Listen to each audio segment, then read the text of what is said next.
मैं हूं विवेका। आप देख रहे हैं खबर बिहार 24।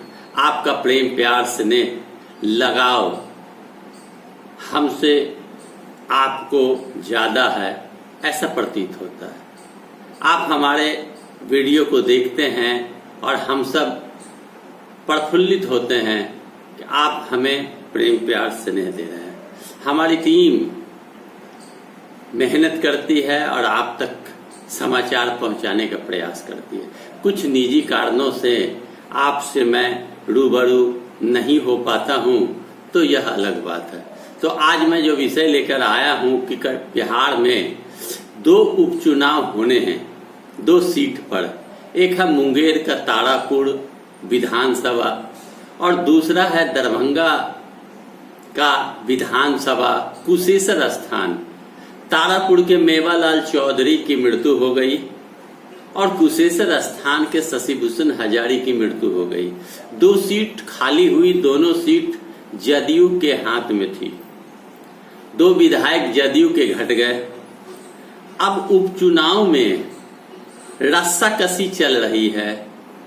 लोजपा के चिराग देवी उम्मीदवार देने की बात कही है और राष्ट्रीय जनता दल के तेजस्वी यादव ने कमर कसा है। रोचक लड़ाई उपचुनाव में होनी है। ऐसा माना जाता है कि उपचुनाव में हमेशा सरकार जिसकी होती है उसकी हार हो जाती है।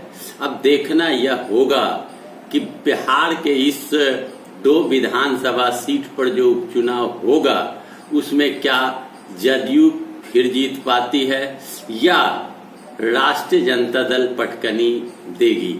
पूर्व में भी जो उपचुनाव हुए हैं उसमें राष्ट्रीय जनता दल को काफी सफलता मिली है, ऐसा देखा गया है। अब देखना यह है कि तेजस्वी यादव के जो योजना है वह योजना सफल होती है या नहीं। तारापुर से मेवालाल चौधरी विधायक थे, उनकी पत्नी नीता चौधरी पूर्व में विधायक थी। दोनों की मृत्यु होने के बाद उनके पुत्र विदेश में हैं। चुनाव लड़ने की बात नहीं कही जा रही है। अब वहां दूसरे उम्मीदवारों की खोज जारी है जदयू से और राजद से पूर्व मंत्री जयप्रकाश यादव की बेटी जो पूर्व में प्रत्याशी थी मेवालाल चौधरी से चुनाव हारी, दिव्या यादव चुनाव लड़ सकती है। कहा जाता है कि फिर एक बार राष्ट्रीय जनता दल दिव्या भारती को टिकट देगी जो जयप्रकाश यादव की पुत्री है और उसी से वहां के उम्मीदवारों को 2-2 हाथ करना होगा। तारापुर में आपको पता हो कि तारापुर पूर्व में शकुनी चौधरी का क्षेत्र रहा करता था। शकुनी चौधरी के पुत्र सम्राट चौधरी इन दिनों भाजपा के एमएलसी हैं और मंत्री हैं बिहार सरकार में। और मैं बताऊं कि शकुनी चौधरी के दूसरे पुत्र भी चुनाव लड़ने के फिराक में हैं, लेकिन किस पार्टी से लड़ेंगे यह कहा नहीं जा सकता।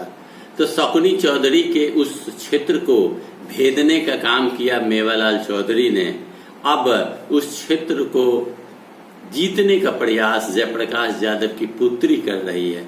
देखना यह होगा कि क्या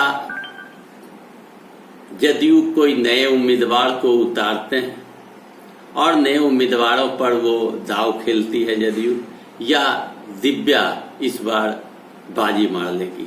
कुशेश्वर स्थान की जहां तक बात करी जाए तो शशिभूषण हजारी का पृष्ठभूमि राजनीतिक पृष्ठभूमि लंबी है।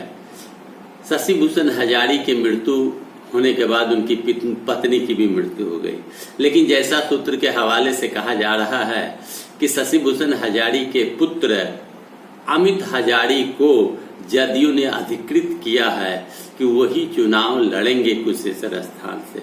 दरभंगा का यह कुशेश्वर स्थान सुरक्षित सीट है जहां अशोक राम कांग्रेस के उम्मीदवार से 2-2 हाथ करने की बात कही जा रही है। लेकिन चूंकि अशोक राम पटकनी नहीं दे पाए और अच्छे अंतराल में हार गए, इसलिए माना जा रहा है कि जदयू को पटकनी देने के लिए राष्ट्रीय जनता दल ही अपना उम्मीदवार कुशेश्वर स्थान से भी उतार सकती है। अब देखना यह है कि बिहार में उपचुनाव में कौन से उम्मीदवार बाजी मारते हैं, कौन सी पार्टी अपनी जनाधार को बचा पाती है। और नीतीश कुमार का यह 2 सीट बहुत महत्वपूर्ण सीट माना जा रहा है, क्योंकि विधायक की संख्या कम हो गई। इस 2 सीट पर नीतीश कुमार की हार होने के बाद सरकार डगमगाने की भी संभावना व्यक्त करी जा रही है। नीतीश कुमार ने एड़ी चोटी ये किया है कि उपचुनाव में अपने उम्मीदवार को जिताया जाए, लेकिन राष्ट्रीय जनता दल की योजना कहीं नीतीश कुमार को पटकनी न दे दे, क्योंकि राष्ट्रीय जनता दल काफी मुखर होकर इन दिनों भाजपा और जदयू के मंत्री और विधायकों के किए गलत कार्यों को उजागर करके जनता तक पहुंचाने का प्रयास कर रही है। राष्ट्रीय जनता दल काफी आक्रामक रूप धारण करके सरकार को सचेत कर रही है कि आपके गलत कार्य जनता तक पहुंच रही है। अब कोयरी बहुल्य सीट कहा जाता है तारापुर को, यादवों की संख्या द्वितीय स्थान पर है। अब कोयरी बनाम यादव की लड़ाई वहां होनी तय मानी जा रही है। कुशेश्वर स्थान आरक्षित सीट है, लेकिन यादवों की संख्या बहुत अधिक बताई जा रही है। अब देखना यह है कि राष्ट्रीय जनता दल और जदयू की लड़ाई में कौन से उम्मीदवार बाजी मारते हैं। जो भी बाजी मारेंगे मैं आपको अवगत अवश्य कराऊंगा। रस्साकसी चल रही है, उठा पटक का दौर जारी है, उम्मीदवारों का चयन लगभग हो चुका है। अब देखना है कि होता क्या है। दोस्तों, अगर आपने मेरे चैनल को लाल बटन घंटी दबा के सब्सक्राइब नहीं अब तक किया तो अवश्य कर लें, साथ ही साथ घंटी दबा दें, मेरा नोटिफिकेशन आपको मिलेगा। वीडियो को लाइक अवश्य करें, कमेंट करें, शेयर करें दोस्तों यारों मित्रों में।